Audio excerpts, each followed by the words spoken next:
Eh bien bonjour à tous et à toutes, c'est Cozon et aujourd'hui on se retrouve pour ce nouveau tuto OBS intitulé Gestion des transitions. Non, c'est pas vrai, c'est pas comme ça que je vais l'appeler du tout. En vrai, je sais même pas comment je vais l'appeler. Du coup, aujourd'hui, on va voir les transitions le plus rapidement possible. On va juste voir les bases. Le but, c'est que la vidéo, elle dure à tout péter 4-5 minutes, on va dire. On va partir de suite. Pour ce tuto, tu auras besoin de certains prérequis. Il te faudra un fichier vidéo pour faire ta transition.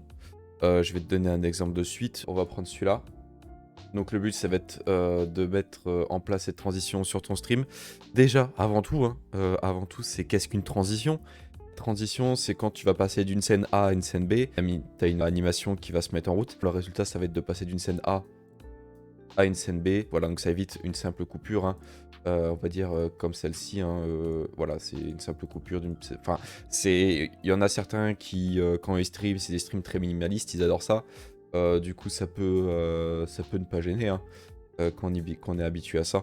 Mais moi, personnellement, enfin, je trouve ça plus plaisant au regard, au spectateur, quand tu as vraiment une transition bien finie, etc., quoi. Il te faudra du coup un fichier vidéo pour ta transition.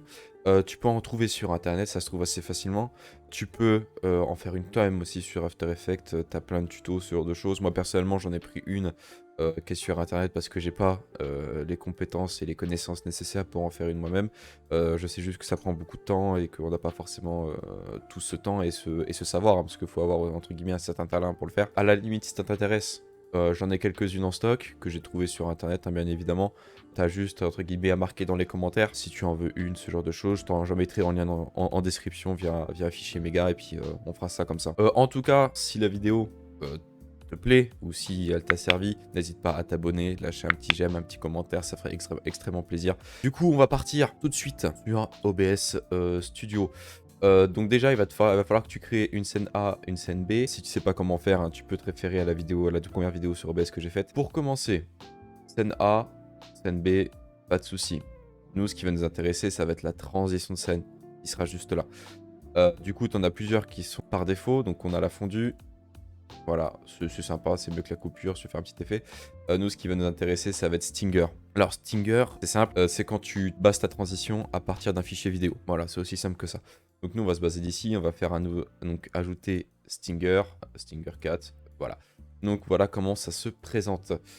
Tac, tac, tac. On va agrandir un peu, histoire d'avoir une meilleure qualité au montage. Du coup, tu as plusieurs onglets. Donc, le fichier vidéo, donc parcourir, hein, c'est comme tout type. Hein, si tu parcours, tu choisis ton fichier vidéo, tu le mets dedans. Donc, le type de transition. Donc, tu as deux choix. Soit tu mets la durée en millisecondes si tu connais pas la fréquence d'image par seconde. Soit tu l'as fait toi-même, la transition.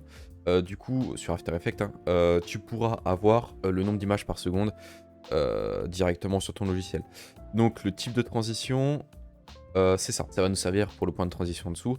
Donc le point de transition, c'est quoi? C'est le moment où la transition aura recouvert l'image entière. Donc je m'explique, on va dire que tu vas pas une transition avec une trop faible quantité de millisecondes va faire couper, donc va switcher entre guillemets ta source avant que la transition recouvre l'écran complète. Du coup, on va voir la transition, on va voir une coupure directement avant la transition. Et si tu mets le point de transition trop tard euh, par rapport au point de transition entre guillemets idéal, on va l'appeler comme ça va faire une coupure après la transition. Nous, ce qu'on veut, c'est que une fois que la transition, donc que l'image ait pris l'écran au complet, on ne voit pas la coupure. Du coup, c'est simple. Donc moi, personnellement, je sais que mes transitions sont à 1000 millisecondes, à une seconde. Donc on a une seconde avant, une seconde après. Donc c'est-à-dire qu'au bout d'une seconde, l'image a pris la totalité de l'écran et je sais que la coupure va se faire à ce moment-là. Donc du coup, personne ne le verra. Ensuite, on a le monitoring audio. Alors le monitoring audio, c'est quoi? Si ton fichier vidéo a un son. Donc, je m'explique. Il y a certaines transitions, tu peux ajouter un effet de switch. C'est un ou un truc dans le genre, tu vois. Et bah ça, tu peux le mettre. Alors, le monitoring, ça va te permettre de l'entendre toi-même ou de ne pas l'entendre. Du coup, tu as trois choix. Donc, tu n'as pas de monitoring, tu l'entends pas. Tu as le monitoring seul. Du coup, il y a toi, tu vas l'entendre sur le stream parce que vu que c'est un fichier vidéo, tu auras directement une sortie sur le stream, à part si tu la coupes. Et si jamais tu l'as coupé, tu as le monitoring est sorti. Donc ça veut dire que toi tu vas l'entendre et tes viewers aussi. Alors attention, la chose à pas faire, à ne pas oublier, c'est que si de base t'as pas coupé le son sur ton stream de ta transition, faut savoir qu'ils vont l'entendre en double. Du coup, tu auras double transition. Ça peut faire un effet, ça je dis pas, mais dans la plupart des cas, ça fait quelque chose d'assez bâclé. Du coup, nous, on mettra en pas de monitoring parce que j'ai pas de son sur mes transitions.